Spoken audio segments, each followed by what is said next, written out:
Hello students, myself Dr. Santosh Dubey welcomes all of you on behalf of Dr. Santosh Academy. Today I am with Charles Lamb,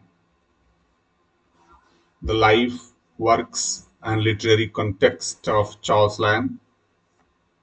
Charles Lamb का जीवन, कार्य और साहित्यिक संदर्भ में हम चर्चा करेंगे। ये नोट्स बहुत इंपॉर्टेंट है पीजीटी की कमिंग एग्जामिनेशन के लिए।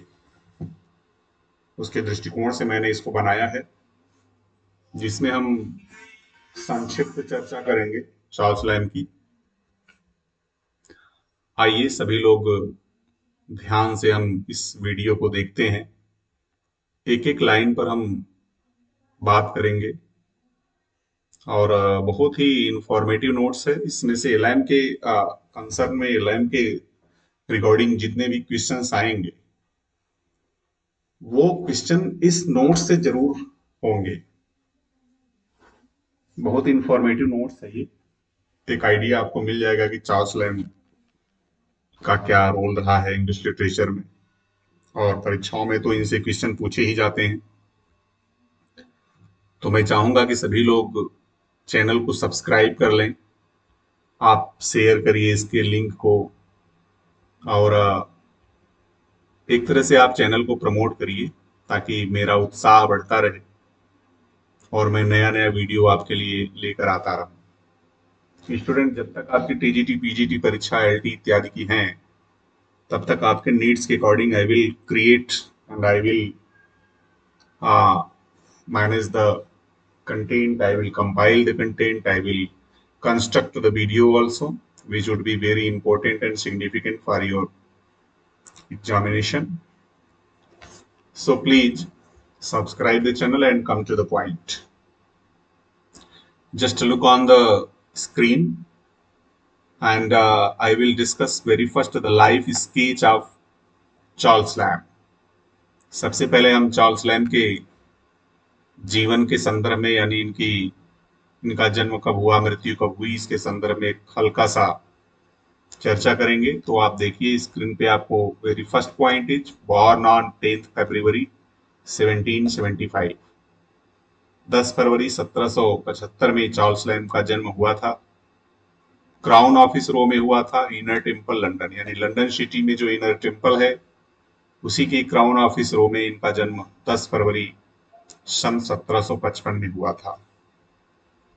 मृत्यु इनकी 27 दिसंबर 1834 एडमोंटन में हुआ था। ये इनका प्लेस और डेट दोनों नाम याद करना बहुत जरूरी है, आइदर अबाउट बर्थ और डेथ। स्टूडेंट्स, एक इंफॉर्मेटिव बात है तीसरी, ये nicknamed Elia, his literary pseudonym. Charles Lamb का जो साहित्य में प्रयोग करने वाला नाम था वो इलिया था। ये जब भी कोई ऐसे या जो कुछ भी लिखते थे उसके नीचे अपना सिग्नेचर इलिया के नाम से करते थे, इलिया लिख दिया करते थे। जैसे एशियाफिलिया है एक इनका कलेक्शन, एशियाफिलिया का मतलब एशिया चार्ल्स लैम। तो इलिया का भी पूछा जा सकता है कि what is the literary pseudonym of Charles Lamb, तो आपको सीधे लिखना है इलिया, ये इनका निक नेम रहा है। इनके ऐसे में आपको ह्यूमर मिलेगा, नॉस्टैल्जिया मिलेगी, पर्सनल टोन मिलेगा ऑन, और टेंडरनेस मिलेगा। तो एक ब्रीफ लाइफ स्केच है चार्ल्स लैम का। इसके बाद हम इनके एजुकेशन और अर्ली सराउंडिंग्स की बात करेंगे, यानी कि प्रारंभिक जीवन और शिक्षा इनका जो रहा है। तो आप जानिए कि educated at Christ hospital school where he befriended S T. Coleridge.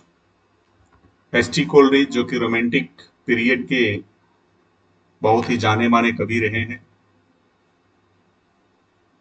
Samuel Taylor Coleridge नाम है इनका, और जैसा कि मैंने पिछले वीडियो में बताया होगा आपको कि एस.टी. कोलरिज ने विलियम वर्ड्सवर्थ के साथ मिलकर के 1798 में लिरिकल बैलाड्स नाम का एक पब्लिकेशन आया था इन लोगों का, और यहीं से रोमांटिक पीरियड चालू भी हुआ था। It was published by ST. Coleridge and William Wordsworth. Collaboration था दोनों लोगों का। कुछ ऐसे उसमें एसटी कॉलेज ने लिखा था और ज्यादा उसमें विलियम वर्ड्सवर्थ का ही योगदान था। तो वे विलियम वर्ड्सवर्थ के जो मित्र रहे, जो कोलैबोरेटर रहे, एसटी कोलरिज, ये क्राइस्ट हॉस्पिटल स्कूल में चार्ल्स लैम्ब के फ्रेंड भी रहे, ये आप जान लीजिए। Developed early love for Elizabethan drama and older English literature. Lamb के योगदान की बात है, जिन्होंने Elizabethan developed early love for Elizabethan drama, Elizabethan drama के लिए इन्होंने एक बहुत ही सौहार्दपूर्ण वातावरण तैयार कर दिया था। ओवरऑल यहाँ पे आशय ये है कि Charles Lamb developed an emotion focusing the Elizabethan drama as the important and very significant. और इन्होंने ओल्डर इंग्लिश लिटरेचर को भी काफी महत्वपूर्ण स्थान दिया, उसको भी विकसित करने में इन्होंने खूब योगदान दिया है। University could not be attended by Charles lamb, यानी कि चार्ल्स लैम्ब विश्वविद्यालयीय शिक्षा तो प्राप्त नहीं कर पाए, और विश्वविद्यालयीय शिक्षा प्राप्त न करने का कारण था स्टेमर एंड फाइनेंशियल लिमिटेशंस। उसका कारण, सबसे बड़ा कारण था स्टेमर, और दूसरी बात थी कि इनकी जो फाइनेंशियल कंडीशंस थी वो बहुत सीमित थी, आर्थिक स्थिति सीमित थी इनकी, बहुत रिच फैमिली से नहीं थे, इसलिए विश्वविद्यालयीय शिक्षा को ग्रहण नहीं कर पाए, क्योंकि इन्होंने काम करना प्रारंभ कर दिया था। आप ये समझिए कि ये 1775 में जन्म लिए थे और 1792 में इन्होंने क्लर्क की जॉब प्रारंभ कर दी थी।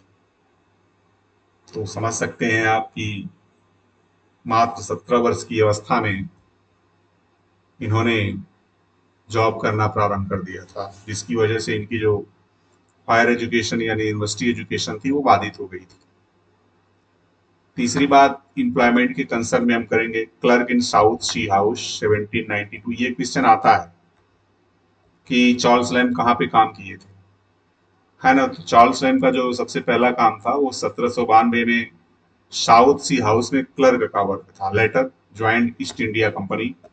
बाद में जब ये साउथ सी हाउस को छोड़ते हैं तो ईस्ट इंडिया कंपनी में ये काम करते हैं 1792 से लेकर के 1825 तक, यानी कि काफी दिन तक ये काम करते थे। ईस्ट इंडिया कंपनी, जिसके विषय में आप जरूर जानते होंगे, जिसने भारत पे शासन भी किया था, भारत में व्यापार प्रारंभ किया और यहाँ पे शासन भी किया, उसी ईस्ट इंडिया कंपनी में चार्ल्स लैम्ब ने काम किया था 1792 टू 1825 तक, यानी काफी दिन हो गया, 8 वर्ष उधर और 25 वर्ष इधर, यानी 33 वर्ष, 33 years. Very good experience. Actually South Sea House जो है ना, वो ईस्ट इंडिया कंपनी के ही फ्रेंचाइजी में है, तो उसी के अंतर्गत इन्होंने बाद में उसको छोड़ करके सीधे ईस्ट इंडिया कंपनी से जुड़ गए थे। और ये क्लर्कियल जॉब लगभग 30 वर्ष तक की है। Spent over 30 years in clerical work, reflected humorously in essays like the South Sea House। और इनके एसे में जो इनका क्लर्कियल जॉब था उसका तत्व देखने को मिलता है। You will find the emotion, the attachment of Charles Lamb to his job of clerk in his essays. जैसे द साउथ सी हाउस वगैरह तो सीधा इनके एसेज में देखने को मिलता है। Finally he retired in 1825 with a pension. 25 में इनको, यानी कि 1825 में इनको पेंशन के साथ रिटायर होना पड़ता है, which allowed him full time literary activities. अब जब ये रिटायर हो जाते हैं तो साहित्यिक गतिविधि में ये फुल टाइम यानी कि लगातार कार्य करते रहते हैं। अर्थात रिटायरमेंट के बाद, रिटायरमेंट होते समय ये कितने वर्ष के हो जाते हैं भाई, 1775 में इनका जन्म हुआ है और 1825 में ये रिटायर हो जाते हैं, तो 25 वर्ष इधर और 25 वर्ष उधर, तो 50 वर्ष के बाद ये साहित्य के क्षेत्र में कूदते हैं रिटायर होने के बाद। तो यानी कि फुल टाइम वर्क तो कर ही रहे थे, लेकिन फुल टाइम जो लिटरेचर में इनका कंट्रीब्यूशन है, that was after the retirement from his clerical job eight east India company, है ना। और 1825 में ये रिटायर हो गए थे। रिटायर होने के बाद जो लंदन में इनका जीवन था, लंदन में जीवन इनका central to his identity. Taverns, theaters, street scenes, and old alleys appear in his essays. जब इनका आप ऐसे पढ़ेंगे तो उस ऐसे से पता चलेगा कि ये थिएटर वगैरह, स्ट्रीट सीन वगैरह एंड ऑलेज अपीयर इन, जैसे इनके एसेज में ये सब देखने को मिलता है। और ये सब चीज जो दिखने को मिलती है ना, स्ट्रीट सीन, थिएटर्स, इनके एसेज में, उसको क्या कहते हैं? Londoner among romantics. His essays capture the spirit of urban life.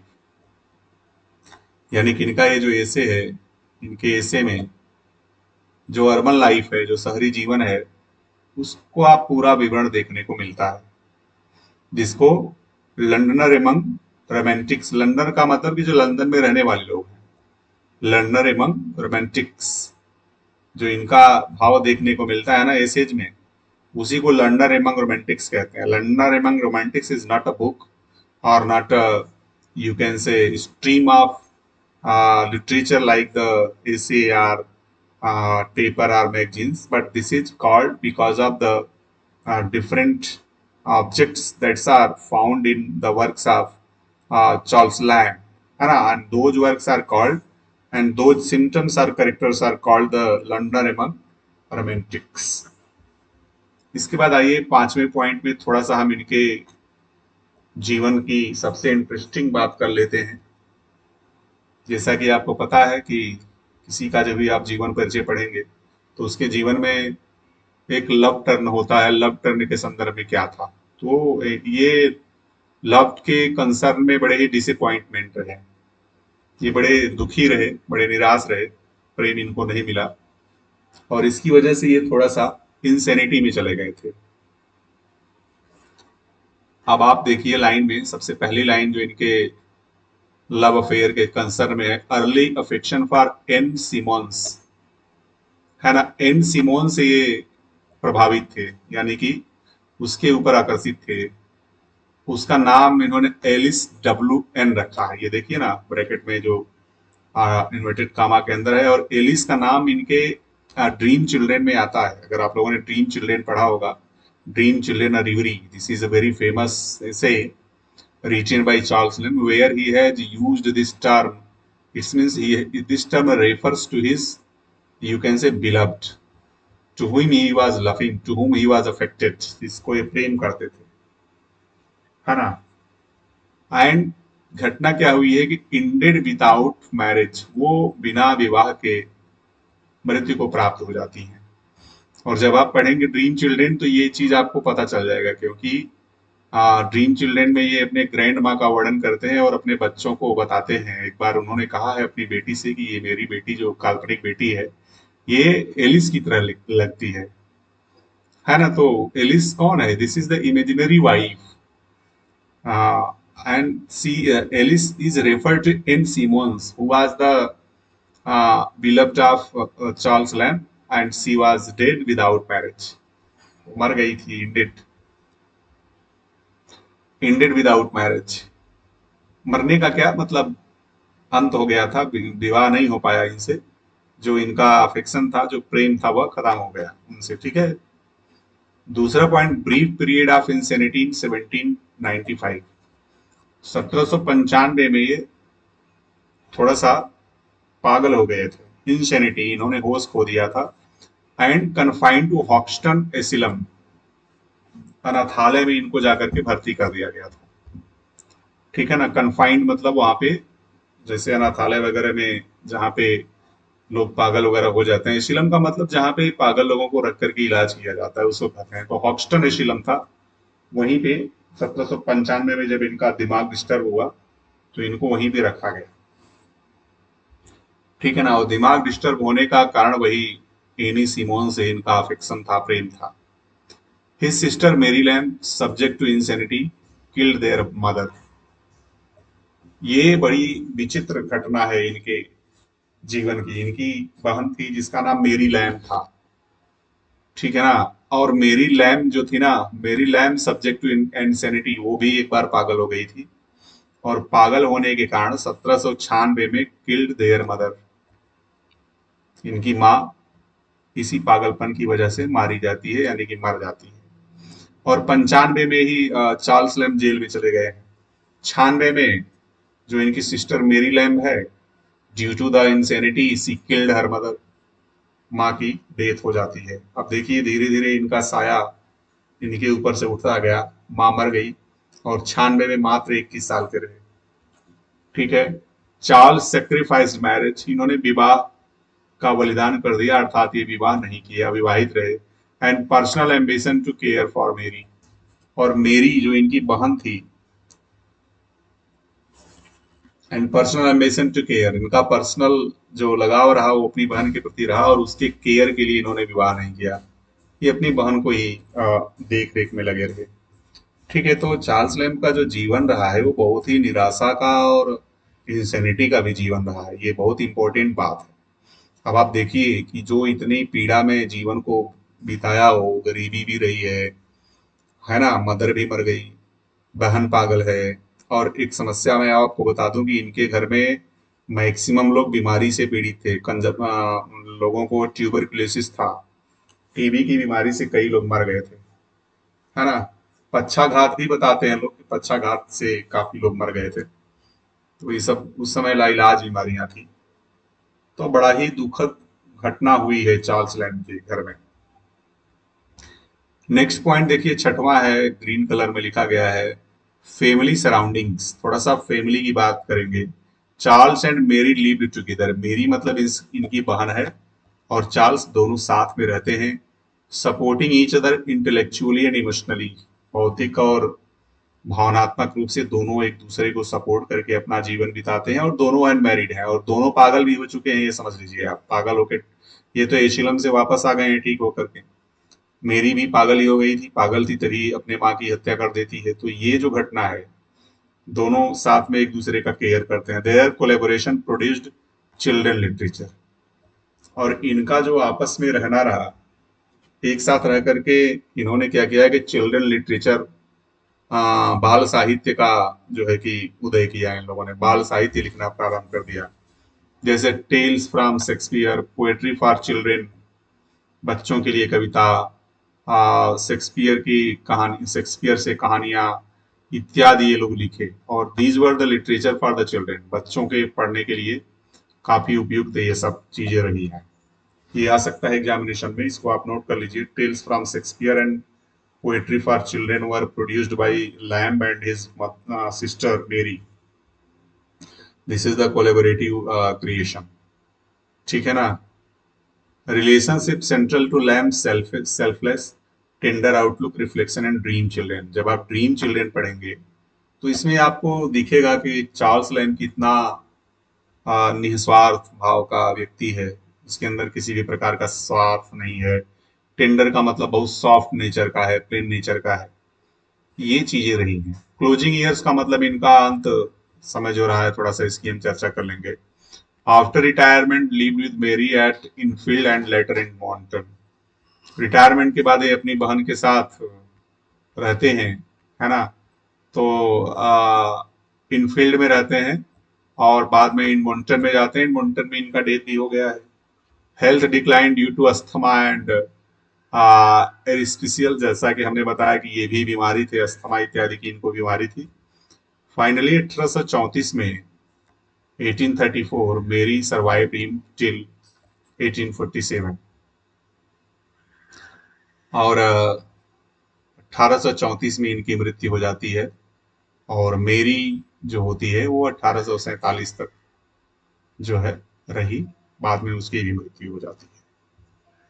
अब आते हैं इनका जो लिटरेरी वर्क्स है, जो इनका साहित्यिक कार्य है, उस पर भी एक दृष्टि डालते हैं, क्योंकि इनके साहित्यकार बिना चर्चा किए तो वीडियो का उद्देश्य ही पूरा नहीं होगा। एशियाफिलिया जो आया चार्ल्स लैम्ब का, एशियाफिलिया का मतलब this was the collection of essays of Elia. Essays of Elia को आप एशिया ऑफ चार्ल्स लैम्ब कह सकते हैं। 1823 में पब्लिश हुआ था, यानी कि इनके रिटायरमेंट होने के पहले। और दूसरा द लास्ट एशियाफिलिया जो आया था वो 1833 में, ठीक 10 वर्ष के बाद आया था। तो एशियाफिलिया जो है ना, वो 2 बार आया। पहला एडिशन जो आता है, कलेक्शन जो आता है, वो 1823 में आता है, और दूसरा लास्ट एसेजा फिलिया 1833 में आ जाता है, 10 वर्ष के बाद। ये सब चीजें आप ध्यान में रखिए जरूर। ठीक है। एसियाफिलिया 1823, फिर द एसिया लास्ट एसियाफिलिया 1833। कुछ बड़े प्रसिद्ध एसेज रहे हैं, जैसे ड्रीम चिल्ड्रेन रहा है, ओल्ड चाइना रहा है, डिजर्टेशन अपॉन रोस्ट रहा है, ऑक्सफोर्ड इन द वेकेशन रहा है, पुअर रिलेशंस रहे हैं, और न्यू ईयर इविंग रहे हैं। ये सब इनके बहुत प्रसिद्ध एसेज रहे हैं, जिनको पढ़ना बड़ा इंपॉर्टेंट है और जिनके विषय में परीक्षाओं में प्रश्न भी पूछा जाता है। अगली बात आ जाती है एसेज सोज पर्सनल टोन। इनका इसे जब हम पढ़ेंगे ना, तो चूंकि ये ऑटोबायोग्राफिकल राइटर थे, अपने जीवन से संबंधित बहुत सी बातों का ये जिक्र किए हैं, इसलिए personal tone, humour, pathos and conversational style, बातचीत करने के डायलेक्टिक स्टाइल में इनका ज्यादातर एसेज देखने को मिलता है। तो ये एसे के संदर्भ में बात। मैगजीन्स की जहां तक बात है, तो चार्ल्स लैम ने मैगजीन भी लिखा है, regular contribution to London magazine. London magazine में इनका हमेशा जो है कि लगातार कंट्रीब्यूशन होता था, कुछ न कुछ लेख आते रहते थे। और जो लंदन मैगजीन में लेख छपता था, वो इनका इलिया के नाम से छपता था। जैसा कि मैंने बताया कि इनका निक नेम था इलिया, और स्यूडोनिम था, यानी कि छुपा करके दूसरे नाम का प्रयोग करते थे ये। तो ये लंदन मैगजीन में इनका छपता था। London magazine world famous magazine है, across the world it is read, पूरी दुनिया में पढ़ी जाती है। तो ऐसे फेमस मैगजीन में इनका ऐसे छपता था। कुछ अदर वर्क्स की बात हम करते हैं, जैसे टेल्स फ्रॉम शेक्सपियर, ये सब चिल्ड्रन लिटरेचर था, 1807 में आ गया था। विद मेरी लेम, अपनी बहन के साथ लिखे हैं। प्रोच रिटेलिंग फॉर चिल्ड्रन, है ना, बच्चों के लिए लिखे हैं। द एडवेंचर ऑफ यूलिसिस इन्होंने 1808 में लिखा है। यानी काम के दौरान ये खूब लिखते पढ़ते रहे हैं। रिटेलिंग ऑफ ओडिसी, ये भी ओडिसी की दोबारा कहानी कही गई है। ठीक है ना। The adventure of Ulysses, Ulysses Alfred Lord Tennyson ने लिखा है, लेकिन इन्होंने रिटेलिंग ऑफ द ओडिसी लिखा है ना। The adventure of Ulysses, Ulysses में क्या है, ओडिसी की कहानियां हैं, तो इसको इन्होंने लिखा है। Specimen of English dramatic poets, जो अंग्रेजी स्पेसिमेन ऑफ ड्रामेटिक पोएट्स इन्होंने 1808 में लिखा है। एलिजाबेथन ड्रामा को इसमें इन्होंने रिवाइव करने का प्रयास किया है, specimens of English dramatic poets में। एक पोएट्री पोएट्री में भी इनका योगदान रहा, जैसे पोएम्स ऑन वेरियस सब्जेक्ट्स। ठीक है, 1797 में आता है। ब्लैंक वर्स आता है 1798 में। प्लेज में भी इन्होंने योगदान दिया है, जैसे जॉन वुडविल 1802 में, मिस्टर एच 1806 में, और दोनों बहुत सक्सेसफुल रहे हैं। ठीक है ना। जॉन विडविल भी सक्सेसफुल रहा है और मिस्टर एच भी सक्सेसफुल रहा है। तो 1802 और 1806 में इनका दो जो है प्ले रहा है। पोएट्री रही है, blank verse and poems on various subjects. Specimen of English dramatic poets भी इन्होंने लिखा। द एडवेंचर ऑफ यूलिसिस लिखा। टेल्स फ्रॉम शेक्सपियर भी लिखा। तो आप देख सकते हैं कि 7 6 7 8 इनका काफी बिजी रहा है। और जहां तक लिखने की बात है, तो ये तो भाई 97 से ही खूब लिख रहे हैं। ठीक है ना। और अब थोड़ा सा इनके लैम्ब के लिटरेरी मूवमेंट की भी हम बात करेंगे। 9वां पॉइंट देखिए, कि जो साहित्यिक आंदोलन है इनके जीवन का, इसकी हम बात कर लेते हैं। किस युग से बिलोंग करते थे, क्या कंट्रीब्यूशन है। तो देखिए यहाँ पे लिव्ड इन रोमांटिक पीरियड या रोमांटिक पीरियड में रहे, जैसा कि एस टी कोलरिज के ये मित्र भी थे। कंटेम्पोररी, इनके समकालीन विलियम वर्ड्सवर्थ थे, कोलरिज थे, बायरन थे, शेली थे, किट्स थे, हैजलिट थे, है ना। चूंकि चार्ल्स लैम ऐसे लिखते थे, अगर कहीं ये कविता लिखते तो इनको कवियों में उच्च स्थान मिलता, जैसे कोलरिज और वर्ड्सवर्थ को मिला हुआ है। कीट्स, शेली, हैजलिट, ये लोग कवियों में बहुत महान स्थान रखते हैं। ठीक है। Unlike romantic poets, Lamb works are mostly prose essays not poetry. जैसा कि रोमांटिक पीरियड में काव्य लिखने की परंपरा बहुत रही है, परंतु ऐसा लैम के संदर्भ में नहीं है। लैम ने पोएट्री के बजाय प्रोज खूब लिखा है। ठीक है। और इनके प्रोज में ही रोमांटिक इंटरेस्ट, जैसे subjectivity, memory, childhood and imagination, जो इनके प्रोज का मुख्य विषय रहा है, इसमें जो है कि रोमांटिक इंटरेस्ट देखने को मिल जाता है। तो चार्ल्स लैम्ब ऐसे कवि रहे हैं, सॉरी, ऐसे एसेइस्ट रहे हैं जो एशे के माध्यम से कविता के गुणों को प्रेजेंट कर दिए हैं, जैसे सब्जेक्टिविटी, मेमोरी, चाइल्डहुड इमेजिनेशन, ये सब कविता के गुण हैं। परंतु ये बड़े दक्ष थे, जो लिखते थे काव्य प्रोज भी लिखते थे, तो उसमें पोएट्री का गुण इन्होंने डाल दिया है।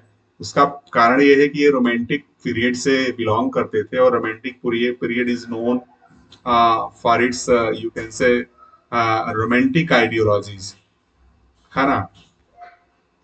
इसके बाद थोड़ा सा रिलेशंस टू अर्लियर ट्रेडिशंस, प्रारंभिक का जो परंपराएं हैं उनकी यदि बात करते हैं, तो यहाँ पे आप देखिए स्क्रीन पे, आप कंटिन्यू बने रहिए।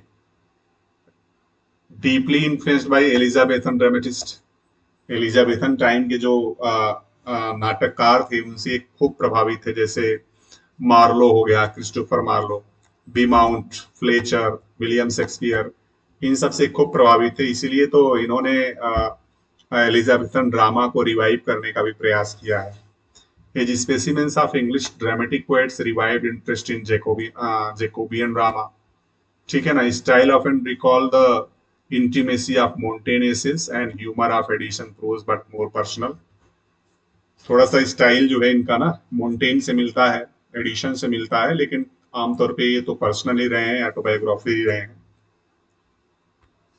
ट्रांजिशन इन एसेज राइटिंग, इनके एसे में कुछ चीजों का मिश्रण मिलता है, जैसे एसे का मिश्रण मिल जाता है, जैसे एडिशन एंड स्टील है ना। एडिशन और स्टील जो थे वो फॉर्मल और मोरल एसेस को लिखते थे, तो ये इनके भी एसे में देखने को मिल जाता है।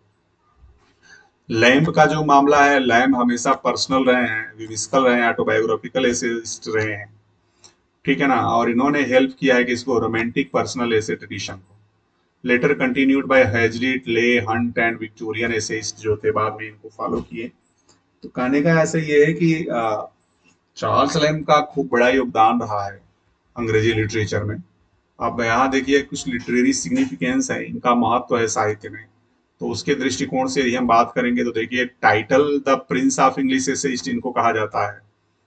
He is the Prince of English essayist, जैसे फ्रांसिस बेकन को फादर ऑफ इंग्लिश एसेइस्ट कहा जाता है, वैसे ही चार्ल्स लैम्ब को the Prince of English essayist कहा जाता है। इनके ऐसे की स्टाइल की बात करेंगे तो कन्वर्सेशनल है, रिफ्लेक्टिव है, ह्यूमर है, टिंज्ड विद पैथोस है। थीम में चाइल्डहुड मेमोरीज देखने को मिलती है, फैमिली अफेक्शन है, books, London life, simple Joy, ये सब देखने को मिलता है। इन्फ्लुएंस जहां तक है तो मैंने अभी बताया आपको कि revived interest in Elizabethan drama है, सब्जेक्टिव ऐसे राइटिंग्स हैं। डिस्टिंक्टिवनेस की यदि बात करेंगे तो मिक्स्ड ह्यूमर एंड टेंडरनेस है, रेयर इन इंग्लिश प्रोज है, ठीक है ना। तो ये चीज देखने को मिल जाती है। कुछ एग्जाम पॉइंट्स की बात कर लेते हैं जो एग्जाम के दृष्टिकोण से इम्पोर्टेंट है। स्यूडोनेम, जो कि इनका इलिया कहा जाता है, बेस्ट नोन है, इनका ड्रीम चिल्ड्रन बेस्ट नोन है। डिजिटेशन अपॉन रोस्ट पीक भी है। सिस्टर मेनी रैम का इनका को ऑथर है द टेल्स फ्रॉम शेक्सपियर, ये अपनी बहन के साथ मिलकर के लिखे हैं, ये भी बड़ी फेमस है। यूनिक फीचर की बात करेंगे तो London urban essays versus romantic rural poetry, London शहर के संदर्भ में जो ऐसे है वो, और रोमांटिक रूरल पोएट्री, दोनों का आपस में द्वंद्व चलता है। दोनों को एक दूसरे से कंपेयर करने पे लगता है कि दोनों एक से बढ़कर के एक है। कंट्रीब्यूशन की बात करेंगे तो bridge between classical essay and romantic personal essays, Charles Lamb का ऐसा योगदान है अंग्रेजी साहित्य को जो रोमांटिक पर्सनल एसे और क्लासिकल एसे के मध्य में ब्रिज का काम करता है, ठीक है। और ये important romantic poet writer, pros writer रहे हैं। डिफरेंट इनका थॉट रहा है थ्रू डिफरेंट फ्रॉम पोएट्स। तो आप कह सकते हैं he was the great pros writer in the romantic as. तो स्टूडेंट, ये आपका चार्ल्स लैम्ब के विषय में काफी इंफॉर्मेटिव लेक्चर रहा। इसके संदर्भ में जो भी शिकवा शिकायत है आपकी, वो कमेंट्स में जरूर करिएगा। फिर हम अगले वीडियो में आपसे पुनः मिलेंगे, और जो सुझाव हो आप अवश्य दीजिए। तो आज के लिए बस इतना ही। चैनल को जरूर सब्सक्राइब कर लीजिए। Have a nice day, see you the day after now.